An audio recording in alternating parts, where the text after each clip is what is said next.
우리는 이제까지 살아오면서 누군가의 손을 수없이 많이 만났을 겁니다. 아마도 지나온 많은 손길들이 우리의 기억에서는 흐려졌을 수 있는데, 이상하게도 어떤 손은 우리의 마음 깊은 곳에 생생하게 남아있기도 하고요, 우리의 삶을 풍요롭게 해주기도 합니다. 어린 시절 골목에서 뛰놀다가 넘어졌을 때 우리에게 가장 먼저 다가온 것은 엄마의 손이었을 겁니다.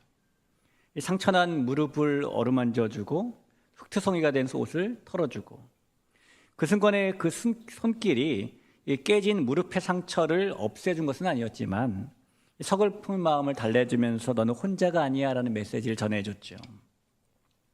사회에 나와서 떨리는 마음으로 첫 출근을 하는 우리의 등을 말없이 토닥여 주었던 것은 아버지의 손이었겠죠. 무뚝뚝해 보이지만은 따뜻했던 그 손에는 너는 잘할 수 있어 라는 무언의 신뢰가 담겨 있었고, 우리는 그 한 번의 손길 덕분에 힘있게 사회로 발을 내디딜 수 있었습니다. 그 뒤로도 때로 삶의 무게로 주저앉고 싶을 때 말없이 어깨를 토닥여준 친구나 또는 믿음의 가족들의 손에는 비록 그 문제의 해결책을 알려주진 않았지만은 내가 너와 함께 고민을 같이 하고 있다는 마음이 담겨져 있었습니다. 그때는 우리가 미처 알지 못했을 수도 있지만 시간이 지나서 돌아보니까 우리를 사랑하는 누군가의 손길 안에는 힘든 삶을 버텨낼 힘도 담겨져 있었고, 그 안에 담긴 마음은 우리의 인생을 견인해주는 보이지 않는 유산이 되기도 했어요. 이 손이 머물렀다는 것은 단순히 접촉을 했다는 것을 의미하는 것이 아니라 그 사람의 마음이 머물렀다는 뜻이기 때문이고요, 그 손은 우리에게 때로 위로가 되고 때로 용기가 되고 때로 올바른 방향을 다시 세우는 지침이 되었기 때문입니다. 그래서 어쩌면 한마디 말보다 먼저 다가오고 말보다 더 깊이 메무는 우리를 사랑하는 누군가의 손길은 금세 사라질 수도 있지만 사실은 우리의 인생 한가운데 오래 머물면서 우리에게 많은 것을 남겨주죠. 사랑도 남겨주고 믿음도 남겨주고 기대도 남겨주고 축복도 남겨줍니다. 오늘 우리가 살펴보려는 창세기 48장은 바로 그런 손길에 대한 말씀입니다. 야곱의 손이 어디에 머물렀는지, 그 손이 어떤 의미를 남겼는지 우리가 살펴보게 되는데, 이것을 통해 하나님께서 요셉에게 그리고 나아가서는 우리에게 어떤 손길을 머물게 하시는지를 만나보게 되기 때문이에요. 이 므낫세와 에브라임이라는 요셉의 두 아들에게, 궁극적으로는 그래서 요셉에게 머물렀던 그 야곱의 손이 요셉의 삶에는 새로운 의미를 열어주는 손이었는데요, 그 손이 머물렀던 자리는 사람의 생각으로는 알 수 없는 하나님의 섭리와 위대한 축복이 담겨져 있던 자리였죠. 그래서 오늘 우리는 하나님의 그 위대한 섭리, 요셉 앞에 열린 삶의 새로운 의미가 무엇인지를 만나보면서 야곱의 손을 통해 우리에게 머물고 계신 하나님 아버지의 손을 좀 만져봤으면 좋겠습니다.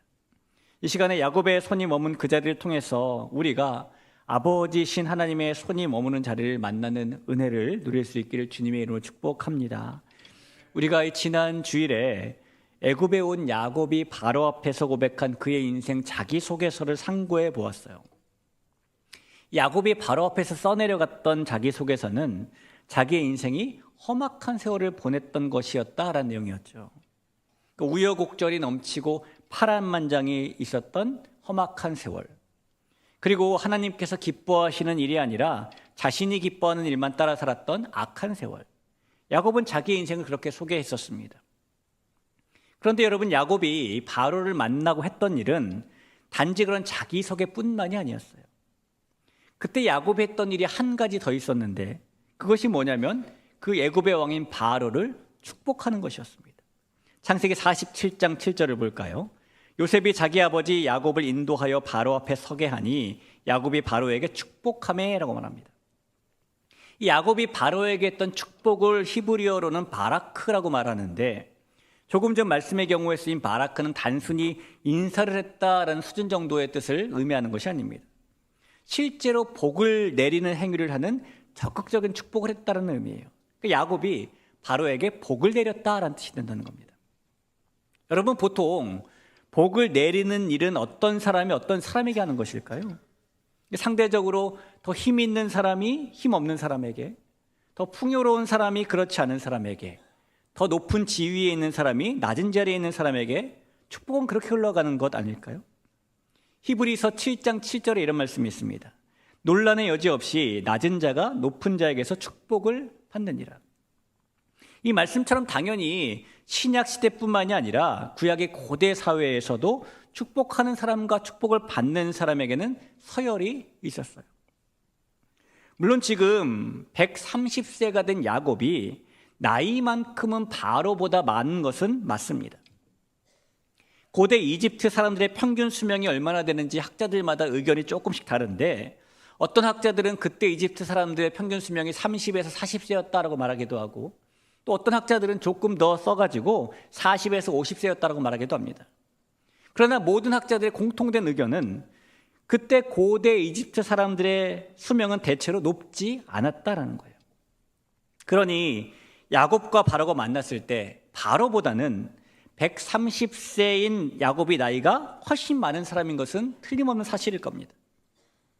하지만 여러분, 아무리 야곱이 나이가 더 많다고 해도 그는 지금 바로에게 이 기근을 피해서 가나안에서 애굽으로 왔으니 애굽에서 살게 해 주옵소서라고 부탁하기 위한 피난민이에요. 이방인이라는 겁니다. 반면에 바로는 애굽이라는 당대 최강국의 왕이죠.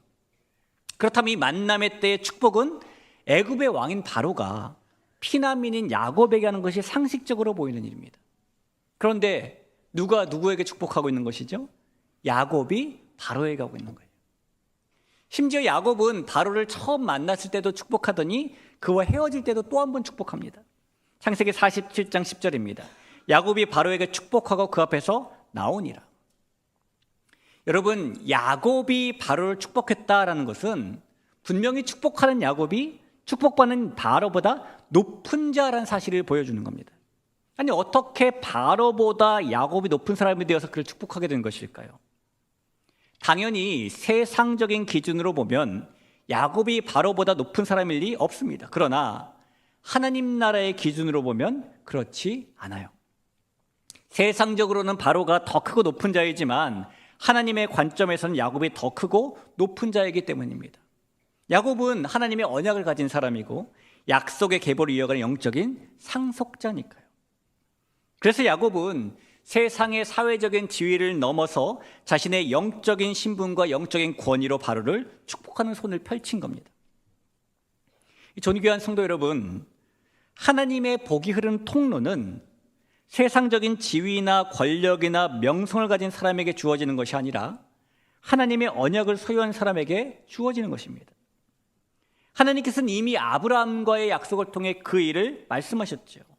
창세기 12장 3절에 보니까 너를 축복하는 자에게는 내가 복을 내리고 너를 저주하는 자에게는 내가 저주하리니 땅의 모든 족속이 너로 말미암아 복을 얻을 것이라 하신지라 라고 말합니다. 그리고 이 말씀대로 아브라함은 복의 통로가 되어서 그와 함께한 롯이 그 복을 누리게 되었고, 아브라함이 머무는 곳에 하나님의 보호가 임했고, 아브라함 때문에 바로와 아비멜렉에게 경고의 말씀이 주어지는 복이 흘렀죠. 역시 복의 통로인 이삭 때문에 그랄 땅 사람들도 기근 중에 100배의 수확도 거둬질 수 있구나 라는 하나님의 은혜를 볼 수 있었고, 아비멜렉도 하나님께서 이삭과 함께 하신다는 사실을 알 수 있었죠. 마찬가지로 지금 야곱도 바로 앞에서 하나님의 복이 흐르는 통로가 되고 있는 것입니다. 성도 여러분, 어쩌면 우리도 야곱처럼 세상적으로는 높지 않은 사람일 수도 있습니다. 우리가 바로처럼 큰 권력이나 명성을 가진 사람이 아닐 수도 있습니다. 우리는 지극히 평범한 소시민들이고, 우리가 누군지 아는 사람보다는 우리가 누구인지 모르는 사람들이 훨씬 더 많은 정말 작고 연약한 사람들이 우리예요. 하지만 여러분, 그런 저와 여러분이 아브라함이 받았던 말씀대로 아브라함처럼 이삭처럼 야곱처럼 하나님의 언약을 소유하고 있는 사람들이라면 우리도 하나님의 복이 흐르는 통로임을 믿으시기를 바랍니다. 자, 그런데 성도 여러분, 하나님의 이 통로였던 야곱의 축복은요, 단지 바로 한 사람을 축복하는 것으로만 끝나지 않았어요. 오늘 우리가 만나보고 있는 창세기 48장을 보니까 그 후 야곱의 축복에서는 요셉에게로 이어집니다. 어느새 야곱이 바로를 만나고 고센 땅에 정착한 지 17년의 세월이 지났습니다. 이제 야곱의 나이는 147세가 되었는데, 비록 그의 아버지 이삭의 수명에는 훨씬 못 미친 나이지만 야곱이 병이 들었고 세상을 떠날 때가 되었답니다. 그러자 아버지의 소식을 들은 요셉이 급히 두 아들인 므낫세와 에브라임을 데리고 야곱이 있는 땅으로 찾아가요. 근데 요셉이 찾아오자 야곱이 놀라운 일을 행하는데 그 놀라운 일이 뭐냐면 힘을 내서 침상에 앉았다는 겁니다. 창세기 48장 2절을 볼까요? 어떤 사람이 야곱에게 말하되 내 아들 요셉이 내게 왔다 하매 이스라엘이, 즉 야곱이 힘을 내어 침상에 앉아라고 말하죠. 여기서 힘을 냈다는 말은요, 자신의 모든 힘을 다 짜냈다는 말입니다. 우리가 흔히 표현하는 젖 먹던 힘까지 다 냈다라는 표현과 일맥상통하는 말이에요. 야곱이 그 정도로 육체적으로 지금 쇠약해 있는 상태인데, 하지만 요셉이 오자 그가 자기의 온 힘을 다 해서 침상에 앉았다는 겁니다. 그러나 여러분, 야곱이 이렇게 마지막 힘을 짜낸 것은 단지 요셉이 찾아온 것이 반갑기 때문이 아니었어요. 그것 때문에 자리에서 일어나 앉은 건 아닙니다. 누워서 맞아도 되죠. 야곱이 그렇게 힘을 다해서 누웠던 자리에서 일어났던 것은 특별한 이유가 있었기 때문인데, 그 특별한 이유는 바로 그가 요셉을 축복하기 위해서입니다. 비록 147세라는 나이가 되어서 야곱이 세상을 떠날 때가 되었지만 그에게는 하나님께서 주신 언약을 여전히 신뢰하는 불타는 믿음이 있었습니다. 이 가나안 땅에 대한 하나님의 언약은 이제 자신이 세상을 떠나고 나면 그의 후손들을 통해서 이어져야 하는데, 야곱의 마음에 걸린 후손들이 좀 있어요. 그들이 바로 요셉의 두 아들들입니다. 여러분, 요셉의 두 아들들의 이름이 무엇이죠? 첫째는 므낫세, 둘째는 에브라임입니다. 므낫세는 다 잊어버린다 이런 뜻이에요. 요셉이 이전의 고생, 보디발의 집에서의 고생, 감옥에서의 고생, 심지어 자신의 과거의 모든 고생을 잊겠다고 지어준 이름이 므낫세예요. 또 에브라임은 창성함, 번성함 이런 뜻입니다. 과거를 다 모두 묻어버리고 잊어버린 요셉이 이제 이 애굽 땅에서 번창하겠다고 지어진 이름이 에브라임입니다. 애굽에 온 야곱은 요셉을 만난 후에 그의 가족들도 만나봤겠죠. 요셉의 아들들도 만나봤을 겁니다. 요셉이 소개해 줍니다. 아버지, 얘가 첫째 므낫세예요. 얘가 둘째 에브라임이에요. 그 손자들의 이름을 들었을 때 야곱의 마음에는 어떤 심정이 들었을까요? 첫째 이름을 들어보니까 지난 날을 다 잊겠다는 뜻이고, 둘째 이름을 들어보니까 여기서 창성하겠다는 뜻이고, 야곱은 하나님의 언약이 요셉과 그의 후손들을 통해서도 이어져야 하기에 요셉과 손자들의 마음에 걸릴 수밖에 없었겠죠. 더구나 요셉의 아내를 만나본 후에 야곱의 마음은 더 어수선해졌을 거예요. 왜냐하면 요셉의 아내는 태양신을 섬기는 제사장의 딸이었기 때문입니다. 창세기 41장 45절이죠. 그가 요셉의 이름을 사브낫 바네아라 하고 또 온의 제사장 보디베라의 딸 아스낫을 그에게 주어 아내로 삼게 하니라. 이 말씀에 온의 제사장이라는 단어가 나오는데, 이 온이라는 것은 동네 이름입니다. 이 온의 다른 이름이 태양의 도시라는 뜻인 헬리오폴리스예요. 그 이름처럼 태양의 도시인 온은 애굽의 우상인 태양신 라를 섬기는 거대한 제단이 있었습니다. 요셉의 아내는 그 제단을 섬기는 제사장의 딸이었던 것이죠. 그러니까 므낫세와 에브라임은 그런 어머니 슬하에서 자란 겁니다. 그러니 요셉의 가족을 소개받은 후 야곱의 심정은 차마 말은 하지 않았을 수도 있지만 하나님께서 주신 언약의 성취가 어떻게 이루어질까에 대한 고민이 남게 됐을 거예요. 그래서 자신의 마지막 때가 되자 야곱이 젖 먹던 힘을 다 짜내서 침상에서 일어나 앉은 것이고, 힘을 다해서 요셉의 두 아들을 자신의 아들로 삼는 축복을 베풀어 줍니다. 창세기 48장 5절이에요. 내가 애굽으로 와서 내게 이르기 전에 애굽에서 내가 낳은 두 아들 에브라임과 므낫세는 내 것이라. 르우벤과 시몬처럼 내 것이 될 것이요.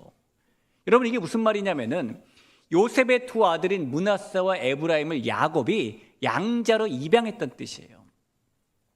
우리가 알다시피 야곱에게는 12명의 아들이 있죠. 그러나 입양된 2명까지 합치면 14명의 아들이 되는 것입니다. 이 일은 궁극적으로 요셉에게 축복이 되는 일이었는데요. 여러분, 야곱이 요셉의 두 아들을 자신의 아들로 삼는 것이 왜 요셉에게 축복이 되는 것일까요? 학자들은 요셉을 향한 야곱의 축복을 장자의 축복이라고 합니다. 장자의 축복의 가장 큰 특징은 다른 아들들에 비해서 두 몫의 기업을 나눠주는 것이죠. 신명기 21장 17절이에요. 자기의 소유에서 그에게는 두 몫을 줄 것이니 그는 자기의 기력의 시작이라 장자의 권리가 그에게 있음이니라. 그런데 야곱이 요셉의 두 아들을 아들로 삼아서 자신의 기업을 물려주니 결과적으로 요셉이 두 몫을 받는 것이 되는 거예요. 그래서 야곱이 요셉에게 준 축복을 장자의 축복이라고 말하는 것입니다. 그리고 실제로 역대상 말씀이 그 사실을 명시하고 있어요. 역대상 5장 1절 2절입니다. 이스라엘의 장자 르우벤의 아들들은 이러하니라. 그리고 괄호 안에 뭐라고 써 있습니까? 르우벤은 장자라도 그의 아버지의 침상을 더럽혔으므로 장자의 명분이 이스라엘의 아들 요셉의 자손에게로 돌아가서 족보의 장자의 명분대로 기록되지 못하였느니라. 유다는 형제보다 뛰어나고 주권자가 유다에게서 났으나 장자의 명분은 누구에게 있습니까? 요셉에게 있느니라. 그래서 침상에서 힘을 다해 일어난 요셉이 야곱이 요셉에게 축복, 특별히 장자의 축복을 주기 위해 실질적으로 요셉의 두 아들을 축복하기 시작했어요. 그래서 요셉이 눈이 어두워서 잘 보지 못하는 아버지를 생각해서 오른손으로 자신의 둘째 아들인 에브라임을 아버지의 왼손 쪽으로 밀었고, 왼손으로 자신의 첫째 아들인 므낫세를 아버지의 오른쪽으로 밀었습니다. 그러니까 아버지가 오른손과 왼손을 편하게 첫째와 둘째에게 얹도록 만들어준 거예요. 그러나 우리가 오늘 본문에서 읽은 것처럼 야곱이 갑자기 손을 바꾸더니 오른손으로 왼쪽에 있는 둘째 에브라임의 머리에, 왼손으로 오른쪽에는 첫째 므낫세의 머리를 이렇게 얹고 축복을 하는 것이죠. 여러분, 지금도 중동이나 아시아나 아프리카의 일부 나라들에 가보면은 이 오른손과 왼손을 차별해서 쓰는 문화가 여전히 남아있는 나라들이 있습니다. 예를 들어서 어떤 나라들은요, 식사할 때는 반드시 오른손을 사용해야 된다라는 문화가 남아있기도 하고, 어떤 나라들은 음식이나 선물이나 무엇을 누군가에게 건넬 때에는 오른손으로 건네야 된다는 문화가 남아있죠. 왜냐하면 아직도 오른손에는 정결, 축복, 질서 이런 이미지가 남아있고, 왼손에는 부정, 혼돈이라는 이미지가 남아있기 때문이에요. 우리나라에도 그런 흔적이 있습니다. 우리가 흔히 쓰는 말 가운데 좌천되다, 좌천하다 이런 말이 있죠. 낮은 지위로 떨어지거나 외직으로 밀려나거나, 보통 회사에서 주요 직책을 담당하다가 한직으로 밀려나면 좌천이라는 말을 씁니다. 이것이 좋은 곳에서 안 좋은 곳으로 옮긴다는 의미인데, 그런데 좌천이라는 말 자체가 오른쪽에서 왼쪽으로 옮긴다는 뜻이에요. 그러니까 오른쪽이 좋은 곳, 왼쪽이 나쁜 곳이라는 흔적이 남아있는 것이죠. 말 자체도요, 옳은이라는 말은 옳다, 맞다라는 옳은에서 따온 말이고, 왼이라는 말은 그릇되다, 틀리다의 왼에서 따온 말입니다. 우리나라 말이 아니라 세계 여러 나라들의 언어에서도 그런 흔적들이 나타납니다. 라틴에서 덱스터라는 말이 오른쪽인데, 이 말은 점점 손재주가 좋다, 민첩하다라는 의미로 사용됩니다. 시니스터라는 말이 왼쪽이라는 말인데, 이 말은 점점 불길하다, 저주스럽다라는 의미로 사용돼요. 영어에서도 보면 오른쪽 right은 옳다라는 뜻도 있죠. 오른쪽이라는 의미 외에도. 왼쪽은 left는 왼쪽이라는 뜻 외에도 떠나다는 의미가 있어요. 스페인에서는 왼손잡이를 뜻하는 수드로를 잘못된 길이라는 뜻으로 사용하기도 하고요. 프랑스에서는 왼쪽을 의미하는 고쉬를 서툴다는 뜻으로 사용하기도 합니다. 독일에서는 린키시라는 왼쪽으로 치우친이라는 말을 어색하냐는 뜻으로 사용하기도 합니다. 그러니까 지금 우리가 사용하는 언어에 나타나는 이런 오른쪽과 왼쪽의 상반된 이미지는 모두 고대 시대 때의 관습으로부터 이어져 내려온 거예요. 그렇기 때문에 당연히 그 시대 속에서 요셉의 두 아들을 축복하는 야곱의 오른손이 누구에게 얹혀지는가, 왼손이 누구에게 얹혀지는가는 너무너무 중요한 것이죠. 그런데 야곱이 요셉의 의도와 다르게 손을 바꾸어서 오른손으로 요셉의 둘째인 에브라임에게, 왼손으로 요셉의 첫째인 므낫세에게 얹어 축복한 거예요. 여러분, 그러면 장차 누가 요셉을 이어서 장자의 축복을 받게 되는 것입니까? 야곱의 오른손으로 축복받은 둘째 에브라임이에요. 요셉이 이 축복의 의미를 너무나 잘 알았기 때문에 아버지가 손을 좀 착각해서 잘못 얹었다라고 생각하고 아버지 오른손을 붙잡고 이렇게 므낫세의 머리를 옮기려고 합니다. 창세기 48장 17절인데요. 요셉이 그 아버지가 오른손을 에브라임의 머리에 얹은 것을 보고 기뻐하지 아니하여 아버지의 손을 들어 에브라임의 머리에서 므낫세의 머리를 옮겨주고자 하여. 그러나 야곱은 야, 내 아들아, 나도 안다 라고 말하면 손을 옮기지 않죠. 단순한 고집 때문이 아니라 그의 손이 머문 자리는 인간적인 상식과 순서를 따르지 않고 하나님의 뜻을 따라 움직인 자리였기 때문입니다. 그래서 나중에 실제로 이스라엘 역사를 보면은요, 이때로부터 약 430년 후에 이스라엘 백성들이 출애굽을 하고 그 후 40년 뒤에 가나안 정복 정책을 치를 때에 여호수아가 그들의 지도자였죠. 그 여호수아가 에브라임 지파입니다. 가나안 땅을 정복한 후에도 성막 자체가 에브라임 지파의 땅인 실로에 있을 정도로 에브라임 지파는 이스라엘 모든 족속의 지도자 지파로 자리매김을 합니다. 뿐만 아니에요. 더 세월이 흘러서 이스라엘이 남과 북으로 분열되었을 때 남쪽 유다에는 유다 지파인 솔로몬의 아들인 르호보암 왕이 되었지만은 북쪽 이스라엘에는 에브라임 지파인 여로보암이 왕이 되죠. 요셉의 둘째 아들인 에브라임이 야곱이 오른손을 얹은 축복대로 된 것입니다. 야곱은 그렇게 요셉의 두 아들을 축복하며 궁극적으로는 요셉에게 장자의 축복을 지금 물려주고 있어요. 성도 여러분, 오늘 우리가 함께 보고 있는 것은 단지 한 아버지 야곱의 손 이야기만이 아닙니다. 우리는 오늘 이 말씀을 보면서 우리 아버지이신 하나님의 손, 은혜와 약속을 주시고 축복을 내리시는 그 손을 만나게 되기 때문인데요. 여러분께서는 야곱을 떠올리면 그의 어떤 일이 가장 먼저 떠오르십니까? 팥죽으로 형의 장자권을 산 일, 아버지를 속이고 축복을 가로챈 일, 아니면 수뇌보적으로 라헬을 사랑한 일, 또 아니면 하나님과 씨름한 일. 만일 우리가 야곱의 인생과 그의 믿음을 단 한 줄로 요약한다면 우리는 어떻게 그 글을 써내려갈 수 있을까요?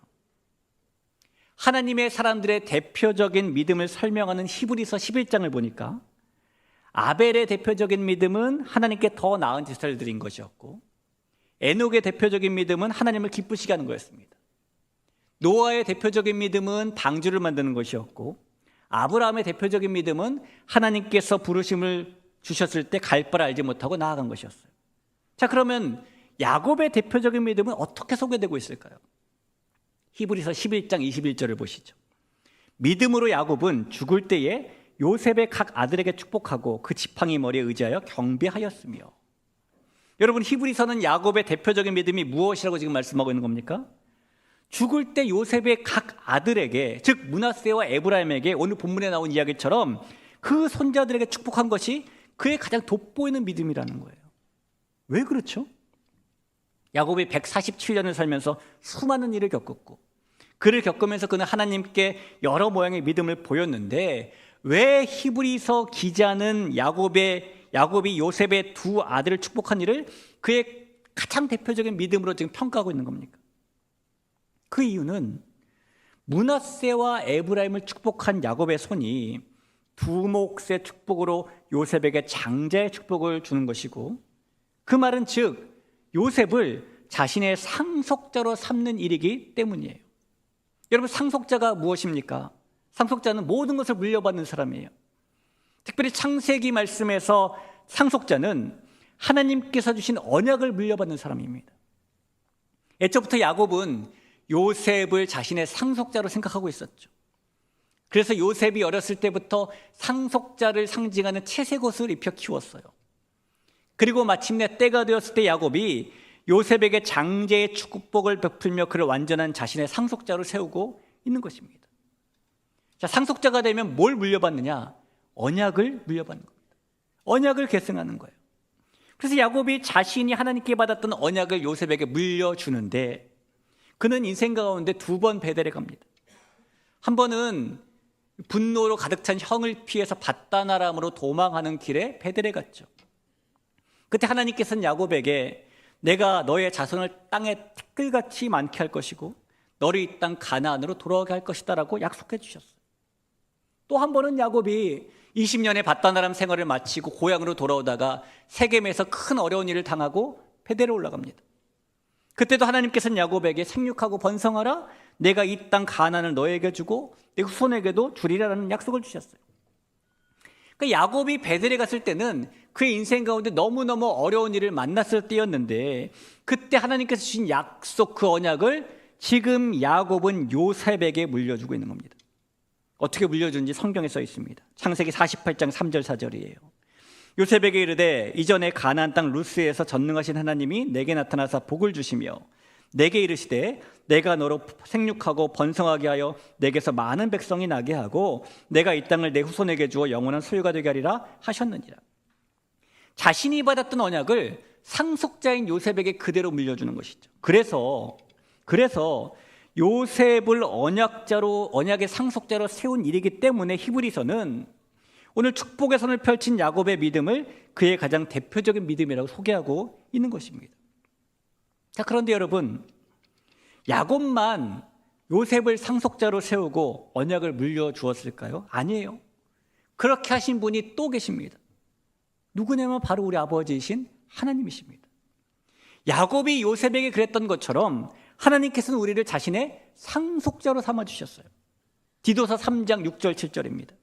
우리 구주 예수 그리스도로 말미암아 우리에게 그 성령을 풍성히 부어주사 우리로 그의 은혜를 힘입어 의롭다 하심을 얻어 영생의 소망을 따라 뭐가 되게 하셨어요? 상속자가 되게 하려 하십니다. 그리고 야곱이 요셉에게 주었던 것처럼 하나님께서 우리에게 언약도 물려주십니다.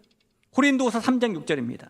그가 또한 우리를 새 언약의 일꾼 되기에 만족하게 하셨다. 여러분, 하나님께서는 우리를 상속자로 삼아주시고 우리에게 영원한 생명의 언약을 주시는 손을 얹어주신 겁니다. 그리고 하나님의 그 축복의 손이 머문 결과 우리는 하나님의 자녀가 되었고 예수님과 항상 함께하는 사람들이 되었고 세상에 그 무엇도 빼앗거나 잃게 할 수 없는 완전하고 영원한 하늘의 영적인 권세를 받게 된 것이죠.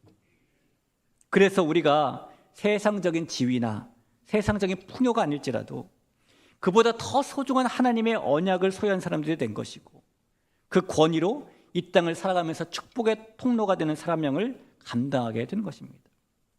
사랑하는 성도 여러분, 우리에게는 우리를 상속자로 삼으시기 위해 얹으신 하나님 아버지의 손이 머물러 있다는 사실을 믿으시길 주의 이름으로 축원합니다. 오늘 우리는 아버지의 손이 머문 자리라는 제목 아래 야곱이 요셉의 두 아들에게 행한 축복의 현장을 살펴보았어요. 그의 손은 단순한 접촉이 아니라 신뢰를 주었던 따뜻한 손이었고 세상의 왕인 바로를 축복했던 영적인 권위의 손이었고 마침내 요셉에게 장자의 축복과 하나님의 언약을 물려주는 상속의 손이었습니다.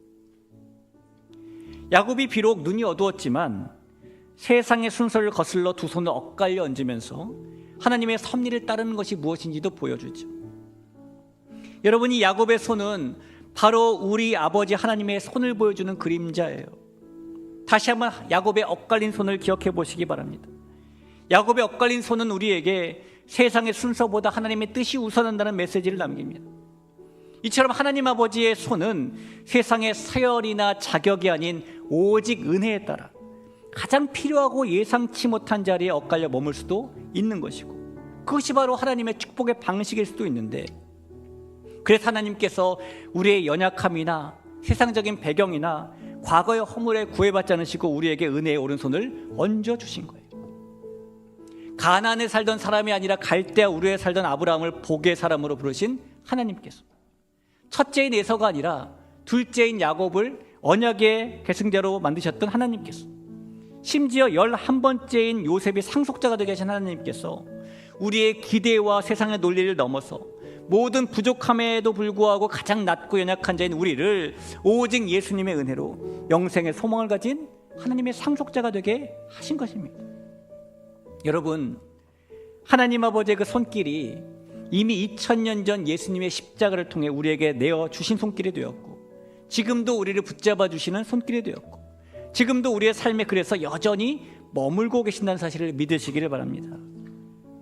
그렇기 때문에 이제 우리가 아버지 하나님의 손이 머문 자리를 만나 상속자가 된 우리가 우리 안에 담긴 하나님의 언약 때문에 누군가를 위로하고 격려하고 궁극적으로 영적인 축복을 선포하며 살아야 되는 것이고 그렇기 때문에 우리가 마치 야곱이 젖 먹던 힘을 다 짜내서 일어나 축복의 손을 얹었듯이 우리의 믿음의 힘을 다해서 우리가 만나는 모든 사람들에게 하나님의 복이 임하도록 선포하고 사랑의 손길을 내미는 삶을 살아야 하는 것이죠.